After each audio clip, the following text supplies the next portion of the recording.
दहेज प्रथा एवं बाल विवाह बहिष्कार की मसाल को लेकर आगे बढ़ने वाले कन्या विवाह और विकास सोसाइटी ने एक अनोखी पहल की है, जिसमें 51 कन्याओं का सामूहिक विवाह समारोह 28 जून को भागलपुर के पॉलिटेक्निक कॉलेज मैदान में कराने का निर्णय लिया गया है। वहीं कन्या विवाह और विकास सोसाइटी के सचिव विकास कुमार माली ने बताया कि हम लोगों ने बाल विवाह और दहेज प्रथा को समाप्त करने के लिए संकल्प लिया है। इसमें हम लोगों ने कई जगहों पर ऐसा कार्यक्रम किया जिससे गरीब कन्याओं का विवाह अच्छे तरीके से सफल हो पाया है। जिसके माता पिता आर्थिक रूप से काफी कमजोर थे, उन्हें काफी सहयोग मिला। साथ ही उन्होंने बताया कि इसमें हिंदू लड़के लड़कियों का विवाह उनके रीति रिवाज से होगा और मुस्लिम लड़के लड़कियों का निकाह उनके रीति रिवाज से होगा। जितने भी कन्याओं का विवाह होगा उन्हें घरेलू सामान देकर विदा किया जाएगा। साथ ही उन्होंने यह भी बताया कि भागलपुर व भागलपुर के आसपास के 4 से 5 जिलों की कन्याओं का विवाह 28 जून को होना है। कन्या विवाह और विकास सोसाइटी के सचिव विकास कुमार माली ने कहा कि जो लड़के बेरोजगार होंगे वैसे लड़कों को मुख्यमंत्री उद्यमी योजना से लाभ भी मिलेगा, जिससे विवाह के बाद अपने घर गृहस्थी को ढंग से चला सके। 28/6/2023 को भागलपुर के पॉलिटेक्निक कॉलेज के मैदान में भागलपुर के अगल बगल करीबन 4-5 डिस्ट्रिक्ट से सभी कन्याओं का चयन किया गया है। इन धर्मों से है। अभी तो हमारे फिलहाल ये भागलपुर में हिंदू और मुस्लिम दोनों कन्याओं का विवाह है उनके रीति रिवाज से। हिंदू का हिंदू रीति रिवाज से और मुस्लिम कन्याओं का उनके रीति रिवाज से निकाह कराया जाएगा।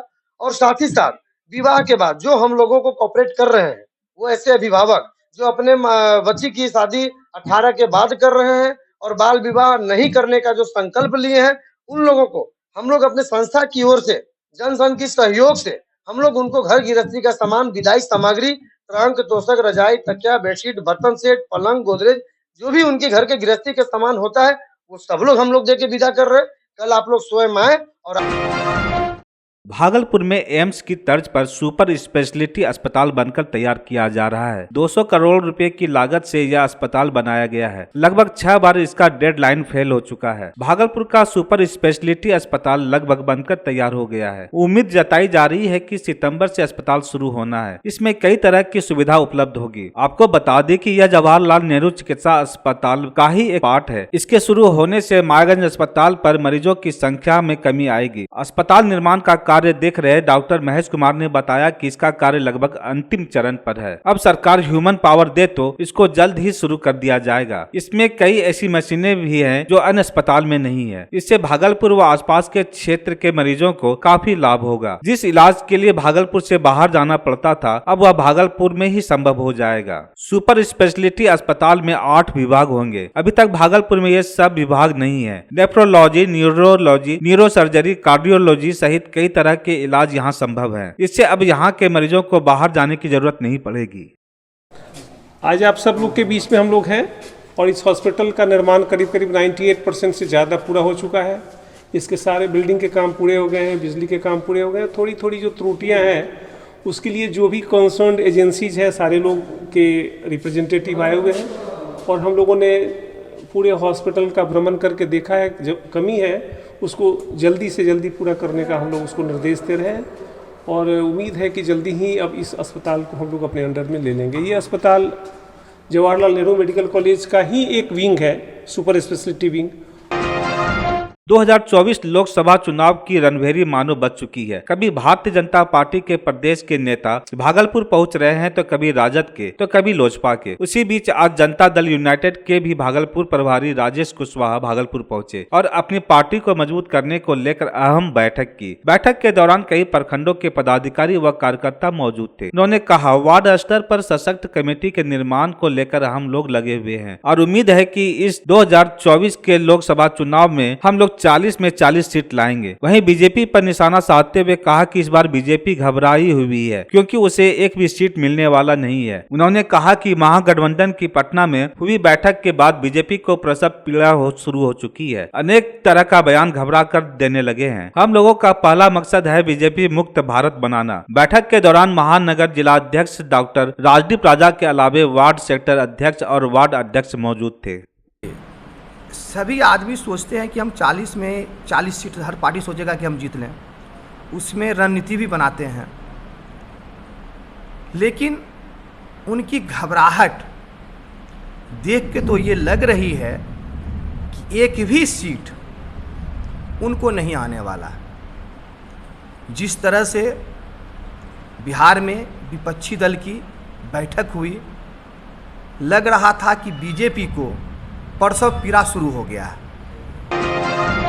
भागलपुर के औद्योगिक थाना क्षेत्र स्थित अमित ऑटोमोबाइल में कार्यरत एक महिला की जहर खाने से मौत हो गई। मृतका की पहचान तिलका मांझी थाना क्षेत्र स्थित मुंदीचक निवासी विकास कुमार की 28 वर्षीय पत्नी रूही उर्फ दीपा के रूप में हुई है। मामले को लेकर मृतक महिला के पति विकास कुमार ने कंपनी के मैनेजर धीरज झा पर जहर देकर हत्या का आरोप लगाया है। उन्होंने कहा कि दीपा दिसंबर महीने से ही उक्त कंपनी में सेल्समैन का काम कर रही थी। मैनेजर से वह काफी संपर्क में थी, उसका घर पर आना जाना भी था। पति विकास ने बताया कि रोज की तरह सुबह 9:30 बजे रूही घर से ऑफिस के लिए निकली, जबकि देर शाम उसकी तबीयत बिगड़ने की खबर ऑफिस वालों ने टेलीफोन पर दिया और ऑफिस के ही किसी कर्मचारी ने उसे मनाली चौक के समीप छोड़ दिया था। किसी तरह वह घर पहुंची। बताया जा रहा है कि तबीयत बिगड़ने से पूर्व रूही को उल्टी भी हुई थी और अस्पताल पहुंचने से पूर्व उसने अपने पति को बताया था कि उसे जहर दिया गया है, जिसके बाद उसे आनन फानन में मायागंज अस्पताल में भर्ती कराया गया, जहाँ चिकित्सकों ने उसके बॉडी में जहर की पुष्टि की और इलाज में जुट गई, लेकिन ज्यादा देर तक उसे जिंदा नहीं रख पाया गया और उसकी मौत हो गई। मृतक महिला के पति विकास के मुताबिक पिछले 2-3 दिनों से दीपा काफी डिप्रेशन में थी, जबकि उसके बच्चे वेदांश ने बताया कि मम्मी और मैनेजर अंकल के बीच कुछ दिन पहले झगड़ा हुआ था। वहीं इस मामले को लेकर परिजन केस दर्ज करने की तैयारी में है। साथ ही इन्होंने न्याय की गुहार लगाई है।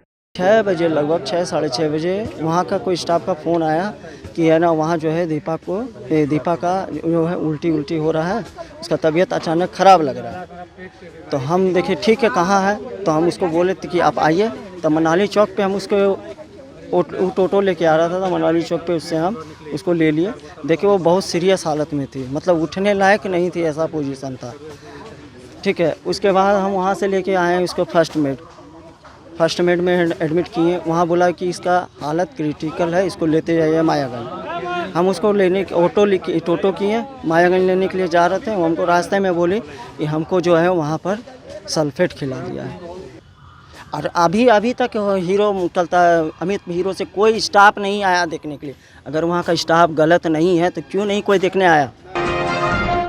नाथनगर थाना क्षेत्र के शंकरपुर इलाके में अंचल कर्मियों के साथ नाथनगर पुलिस व दंगा नियंत्रण पुलिस बल को जाना महंगा पड़ गया। वहां नाथनगर अंचल की अमीन रचना कुमारी और पुलिस बल पर उपद्रवियों ने अचानक पत्थरबाजी करना शुरू कर दिया, जिससे पुलिस बल को रोकने में काफी परेशानी हो गई। घटना के बाद नाथनगर पुलिस ने वरीय अधिकारियों को सूचना देकर अतिरिक्त पुलिस बल मंगाया, जिसके बाद लोगों पर पुलिस कार्रवाई करने में सक्षम हो पाई। घटना में नाथनगर थाना की सब इंस्पेक्टर दिव्या कुमारी समेत आधा दर्जन पुलिस बल जख्मी हो गए। घटना को लेकर पुलिस ने कार्रवाई करते हुए करीब 1 दर्जन से अधिक महिला पुरुष को हिरासत में लिया है और थाने ले आई। मामले पर नाथनगर थाना अध्यक्ष मोहम्मद मेहताब खान ने बताया कि शंकरपुर दारापुर मौजा निवासी आवेदक पंकज मनी द्वारा अंचल कार्यालय नाथनगर में अपनी जमीन मापी को लेकर आवेदन दिया गया था। विधिवत तिथि निर्धारित होने के बाद अंचल अमीन व अतिरिक्त दंगा नियंत्रण पुलिस बल के साथ 3 को मापी के लिए उक्त भूखंड पर भेजा गया, जहाँ पहले से कुछ उपद्रवियों ने पुलिस पर हमला करने का प्लान बनाया हुआ था। जैसे जमीन की मापी शुरू हुई, वैसे कुछ असामाजिक तत्वों ने पुलिस पर पत्थर फेंकना शुरू कर दिया। पुलिस कर्मियों ने किसी तरह भागकर जान बचाई। भागने के क्रम में कुछ असामाजिक लोगों ने पुलिस पर लाठियों से भी हमला कर दिया। कुल आधा दर्जन महिला व पुरुष पुलिस कर्मी घटना में घायल हुए हैं। घटना में सरकारी कार्य में बाधा समेत पुलिस के साथ मारपीट,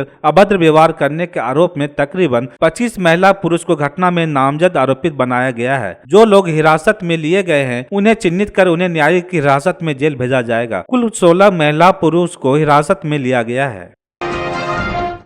लंबे इंतजार के बाद आखिरकार आज भागलपुर में मूसलाधार बारिश हुई है। बारिश से शहर पानी पानी हो गया है, लेकिन भीषण गर्मी और उमस से बहुत राहत मिली है। मानसून के प्रवेश करने के बाद भागलपुर में यह पहली बारिश है, जिससे लोग के चेहरे खिल उठे हैं। बारिश होने से शहर का मौसम खुशनुमा हो गया है। आसमान में चारों तरफ काले बादल को देखकर लोगों को मानसून का एहसास हो रहा है। वर्षा होने के बाद तापमान में भी गिरावट देखने को मिली है। अधिकतम तापमान 40 डिग्री से नीचे लुढ़क गया है। तेज हवा और बारिश के कारण शहर में कुछ देर के लिए बिजली आपूर्ति बाधित रही। पिछले कई दिनों से लोगों को बारिश का इंतजार था। तापमान में वृद्धि होने के कारण झुलसा देने वाली गर्मी से लोग परेशान थे, लेकिन दोपहर में अचानक हुई बारिश से मौसम सुहाना हो गया है। वहीं किसानों को भी मानसून की इस बारिश से बहुत राहत मिली है।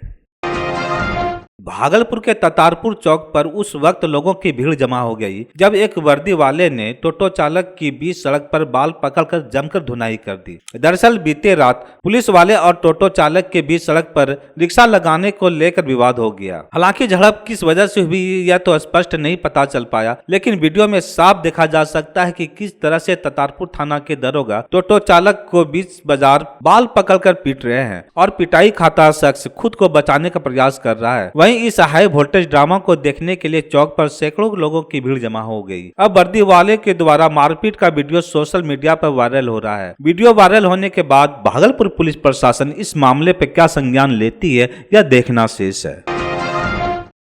जिस मां ने अपने 9 माह कोख में रख के बेटे को जन्म देती है और वह पिता जो लालन पालन करता है और वही बेटा आज अपने माँ बाप का जान का दुश्मन बन गया। दरअसल यह घटना पड़ोसी राज्य झारखंड के साहेबगंज जिले का है, जहां एक बेटे ने नशे की लत में अपने माँ बाप को मौत के घाट उतार दिया। सोमवार की शाम जब मृतक पप्पू यादव शादी समारोह से घर लौटे तो पूर्व से ही घात लगाए उसके बेटे गोलू और उसके कुछ साथी ने अपने पिता पर प्रहार कर दिया। वहीं बच बचाव में अपनी मां को भी गोली से दाग दिया। वहीं दोनों दंपति को साहेबगंज रेफरल अस्पताल ले जाया गया, जहाँ पत्नी की मृत्यु हो गई और पति पप्पू यादव को बेहतर इलाज के लिए भागलपुर मायागंज अस्पताल रेफर कर दिया गया, जहां इलाज के दरमियान उसकी मौत हो गई। मृतक के साले ने बताया कि गोलू यानी मेरा भांजा पूर्व में भी नशा करने के लिए घर के सामान को बेचता करता था और बीते दिनों उसने एक हाइवा को भी बेच दिया था, जिस कारण उसके पिता ने डांट फटकार लगाया था।